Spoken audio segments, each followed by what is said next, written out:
Moments with God, a time of reflection for every day. August 2nd, Waiting on God. How great is thy goodness, which thou hast laid up for them that fear thee, which thou hast wrought for them that trust in thee before the sons of men. Psalm 31:19. Afflicted, persecuted, oppressed, banished from his country, Prince David fled through the deserts of Judea. So many times he cried from sadness and bitter pain when his enemies scorned him, when his own countrymen turned their backs on him, when they used the name of God to insult him, when he saw nothing but shadows around him. Of course, it is the experience of many Christians in this time as well, that because of our faith, we are the cause of reproach, that because of embracing the blessed gospel of Christ, our family, economic and social situation tends to have complications. There are many times that because of our faith, we have to suffer losses, and the men in whom we trusted turn their back on us. There are so many times that even the brethren of our faith open the wounds of our lives even more, and they mercilessly tear our hearts.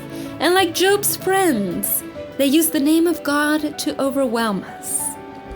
But all is never lost, because even in the thickest darkness, a ray of light shines that can grow until it becomes clear.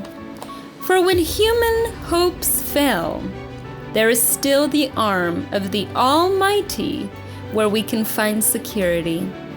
God is always a shield and strength for His children. The righteous run to Him and are helped. This has been the experience of every faithful believer who loves and fears God. For in the anguish of their lives, they cried out to God, and from heaven the Lord inclined His ear to listen. Thus it was that He heard the cry of His daughter Anna, who in pain asked for a child, and the Lord granted it to her. He also heard the cry of His people who for decades had been enslaved by the Egyptians, and God gave them freedom. God heard the cry of King Hezekiah when he opened the letters of insult and threats sent to him by the Assyrians and wept over them in the presence of God. Then the Lord sent His angel and gave them freedom from the invading army. Who do we cry out to when we are in distress? Where does our heart turn to seek salvation? We probably say that we do entrust ourselves to God and even pray for help. However, there are still things we need to do. According to the biblical records of those people who cried out to God for salvation, they were people who loved God and respected Him through obedience to His word. They were insulted for their faithfulness to God and because they did not sacrifice their principles. That is to say, we must cry out to God. Yes, but it is necessary that we respect the word of the Lord, not simply cry out for help, but have a disorderly life and rebel against God. If we praised the holy name of God as we should, the flame of love would be lit in many hearts. The praise of God should be continually in our hearts and on our lips. This is the best way to resist the temptation to follow an idle and frivolous conduct. Waiting on God is always the best. But waiting on God is not praying and doing nothing. Waiting on God means that our faith must develop together with our works. That is, we must never remain idle.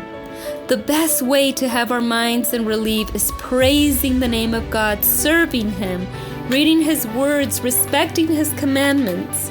Our anguish will pass only if our faith is in Jesus. Then we will be able to say like the psalmist, "How great is your goodness, which you have kept for those who fear you, which you have worked for those who hope in you before the sons of men." Do you want to wait on God? While we must not lose faith, and true faith is manifested in love and obedience to the commandments of God. Amen. Thank you for listening to this audio. We invite you to share with your contacts and visit the website BibleWell.com.